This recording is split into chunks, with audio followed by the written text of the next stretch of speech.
नमस्कार, मैं हूं अंकुर और आप देख रहे हैं सत्यहिंदी.com। आइए एक नजर डालते हैं अब तक की सुर्खियों पर। अगस्त महीने में खुदरा महंगाई की मार बढ़ गई है। ये बढ़कर 7% हो गई है, जिसने खाद्य कीमतों में 3 महीने की गिरावट को रोक दिया। इससे पहले लगातार 3 महीने तक खुदरा महंगाई में गिरावट दर्ज की गई थी। बता दें, जुलाई 2022 में यह 6.71% थी। इस तरह महंगाई दर लगातार 8वें महीने आरबीआई के संतोषजनक स्तर से अधिक रही। आरबीआई ने महंगाई दर के लिए संतोषजनक स्तर 2 से 6% दिया हुआ है। अगस्त के महीने में खाने पीने की वस्तुओं में खूब महंगाई देखने को मिली है। आंकड़ों के मुताबिक खाद्य वस्तुओं की महंगाई दर अगस्त में 7.62% रही है, जो जुलाई में 6.69% रही थी। वहीं पिछले साल अगस्त में ये 3.11% रही थी। सुप्रीम कोर्ट ने सोमवार को नागरिकता संशोधन अधिनियम यानी कि CAA 2019 की संवैधानिक वैधता को चुनौती देने वाली 220 याचिकाओं पर सुनवाई की। मामले को CJI UU ललित और न्यायमूर्ति S रविंद्र भट्ट की बेंच ने सुना।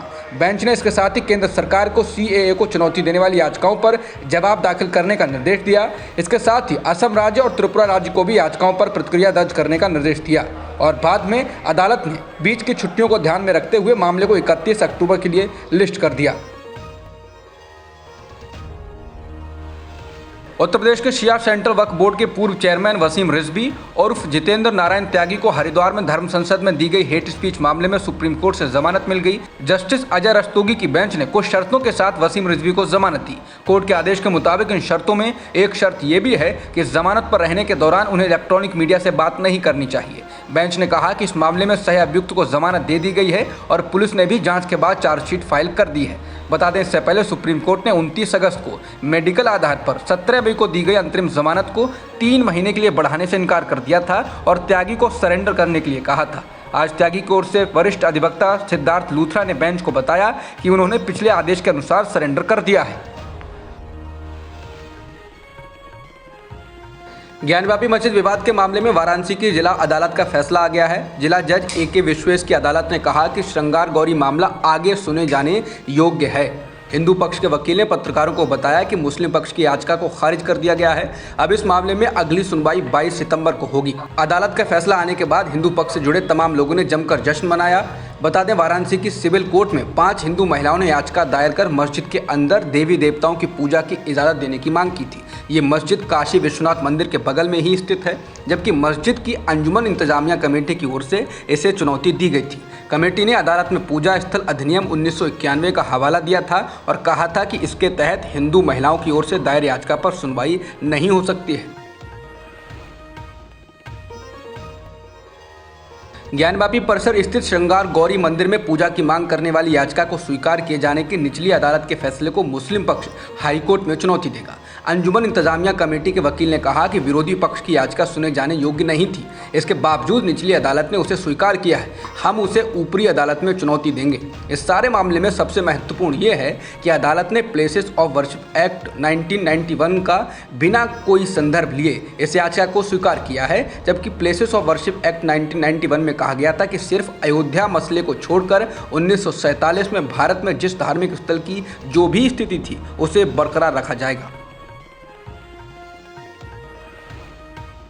वाराणसी के श्रृंगार गौरी मंदिर में पूजा की मांग करने वाली याचिका को स्वीकार करने के अदालती आदेश पर बीजेपी और उससे जुड़े संगठनों की प्रतिक्रिया आ रही है। इस संबंध में यूपी के डिप्टी सीएम केशव प्रसाद मौर्य और ब्रजेश पाठक की प्रतिक्रिया आई है। यूपी के डिप्टी सीएम केशव प्रसाद मौर्य ने सोमवार को 3 ट्वीट किए। उन्होंने एक ट्वीट तो पिन भी किया है।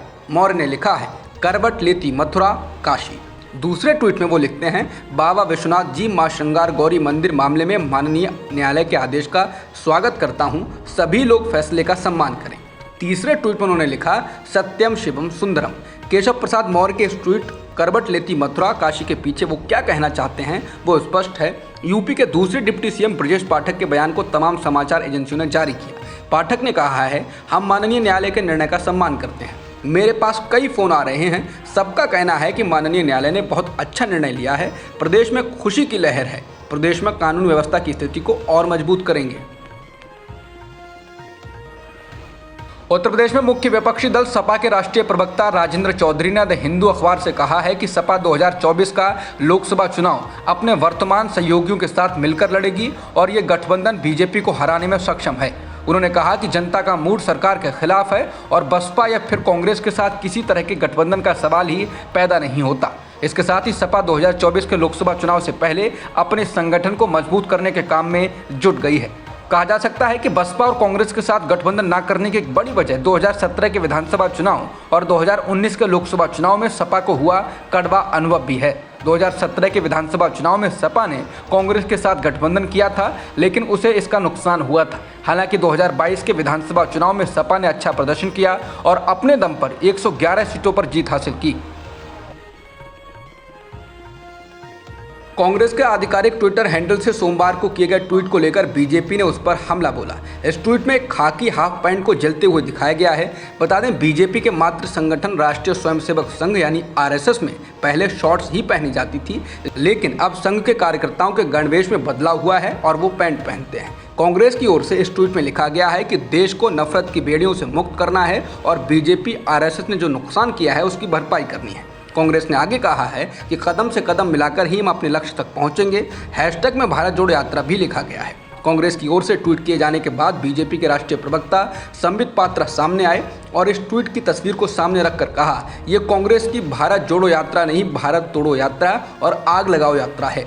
न्यूज एजेंसी एएनआई के मुताबिक पात्रा ने कहा कि ऐसा पहली बार नहीं हुआ है जब कांग्रेस पार्टी ने ऐसा किया है। उन्होंने राहुल गांधी से सवाल पूछा कि क्या वो इस देश में हिंसा चाहते हैं। उन्होंने कहा कि कांग्रेस को इस तस्वीर को तुरंत अपने ट्विटर हैंडल से हटाना चाहिए।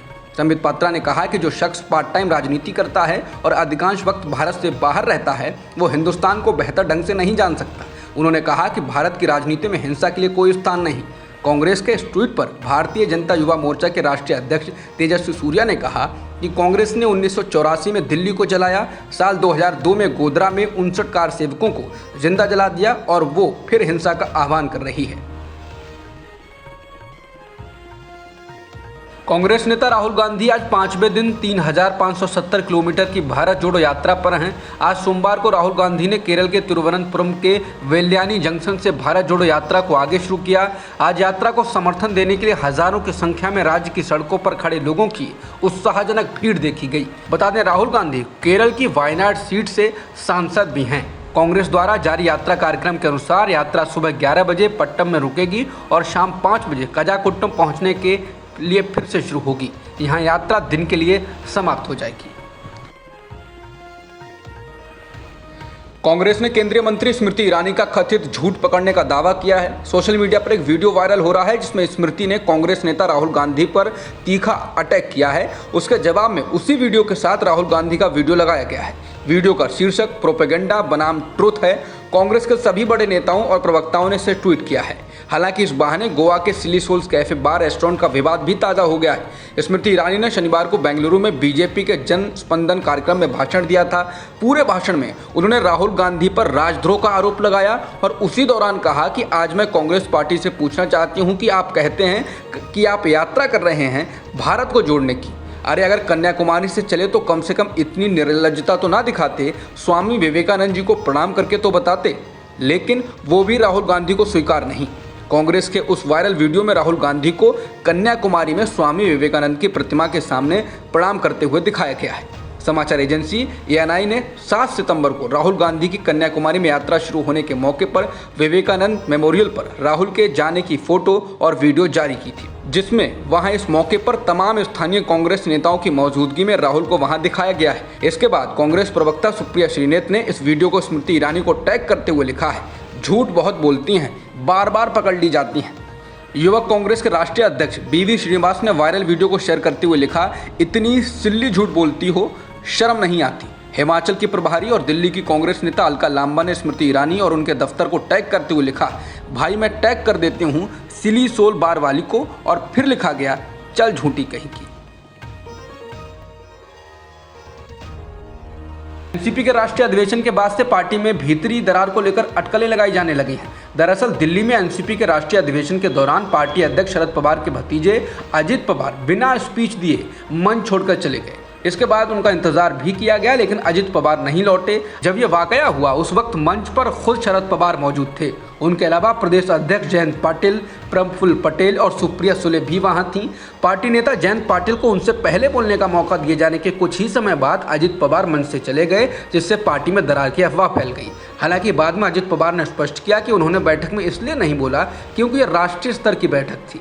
बता दें एनसीपी सांसद प्रफुल्ल पटेल ने मंच पर घोषणा की थी कि अजित पवार शरद पवार की अंतिम टिप्पणी से पहले बोलेंगे, लेकिन पूर्व मुख्यमंत्री अपनी सीट से गायब थे। शरद पवार के भतीजे अजित पवार फिर से सुर्खियों में हैं। इस बार वो एनसीपी की बैठक को बीच में छोड़कर चले गए और उन्होंने अपने भाषण नहीं दिया।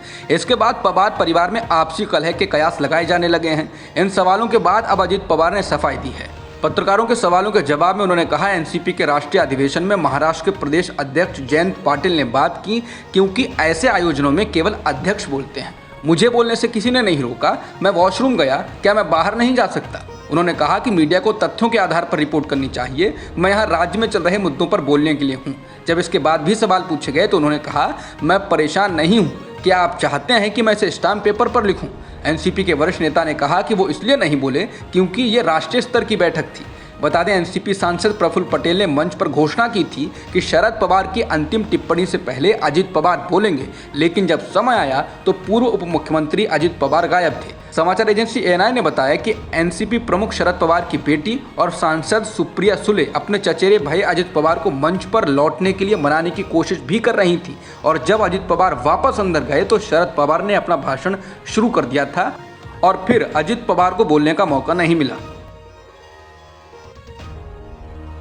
बीजेपी नेता सोनाली फोगाट की मौत के मामले में गोवा सरकार ने सीबीआई जांच की सिफारिश की है। गोवा के मुख्यमंत्री प्रमोद सावंत ने कहा कि लोगों की मांग को देखते हुए राज्य सरकार इस मामले को सीबीआई को सौंपने जा रही है। उन्होंने कहा है कि वो इसे लेकर केंद्रीय गृह मंत्री को पत्र लिख रहे हैं। बताना होगा कि गोवा पुलिस ने सोनाली फोगाट की मौत की जांच के मामले में पाया था कि सोनाली को नशीला पदार्थ पीने के लिए मजबूर किया गया था। सोनाली फोगाट को 23 अगस्त को उत्तरी गोवा के अंजुना में सेंट एंथोनी अस्पताल में मृत घोषित कर दिया गया था। पोस्टमार्टम रिपोर्ट में कहा गया था कि उनके शरीर पर चोटों के निशान मिले, जिसके बाद गोवा पुलिस ने हत्या का मामला दर्ज किया था, जबकि शुरुआत में यह खबर आई थी कि सोनाली फोगाट की मौत दिल का दौरा पड़ने से हुई है।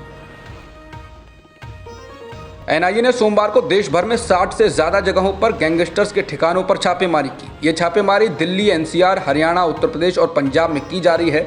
बताना होगा कि दिल्ली पुलिस की स्पेशल सेल ने हाल ही में Lawrence Bishnoi gang, Bambiha gang और नीरज बबाना गैंग से जुड़े 10 गैंगस्टर्स के खिलाफ यूएपीए कानून के तहत एफआईआर दर्ज की है। एफआईआर के मुताबिक दिल्ली पुलिस की स्पेशल सेल को सूचना मिली थी कि लॉरेंस बिश्नोई, गोल्डी बराड़, विक्रम बराड़, जग्गू भगवानपुरिया, संदीप, सचिन थापन और अनमोल बिश्नोई कनाडा, पाकिस्तान, दुबई के साथ ही देश की कई जेलों से अपना गैंग चला रहे हैं। एफआईआर में कहा गया है कि लॉरेंस बिश्नोई खालिस्तानी आतंकवादी हरविंदर सिंह रिंदा का करीबी है। रिंदा के बारे में कहा जाता है कि वो पाकिस्तान में रहता है। पंजाब पुलिस के डीजीपी गौरव यादव ने कहा है कि सिद्धू मूसेवाला केस में गिरफ्तार किए गए गैंगस्टर और आतंकी संगठनों के बीच मजबूत संबंध है। गौरव यादव ने कहा कि पाकिस्तान की खुफिया एजेंसी आईएसआई इनकी सांठगांठ का फायदा उठा रही है। आईसीसी टी20 विश्व कप के लिए भारतीय टीम का ऐलान कर दिया गया है। एशिया कप में चुनी गई टीम में अधिक बदलाव नहीं किया। इस टीम में एशिया कप में गई टीम से अधिक बदलाव नहीं किया गया है। ये लगभग मिलती जुलती टीम है, जिसमें अक्षर पटेल ने चोटिल रविंद्र जडेजा की जगह ली, जबकि जसप्रीत बुमराह और हर्षद पटेल की जोड़ी ने चोट के बाद वापसी की है। ये युवा रवि बिश्नोई और आवेश खान के स्थान पर आए हैं। वर्ल्ड कप टीम में कप्तान रोहित शर्मा, उप कप्तान केएल राहुल के अलावा विराट कोहली, सूर्य कुमार यादव, दीपक हुड्डा, ऋषभ पंत, दिनेश कार्तिक, हार्दिक पांड्या, आर अश्विन, युजवेंद्र चहल, अक्षर पटेल, जसप्रीत बुमराह, भुवनेश्वर कुमार, हर्षल पटेल और अर्शदीप सिंह को जगह दी गई है। बता दें वर्ल्ड कप में भारत अपना मैच 23 अक्टूबर को खेलेगा। अब तक की खबरों में इतना ही। बाकी खबरों के लिए बने रहिए सत्यहिंदी.com के साथ।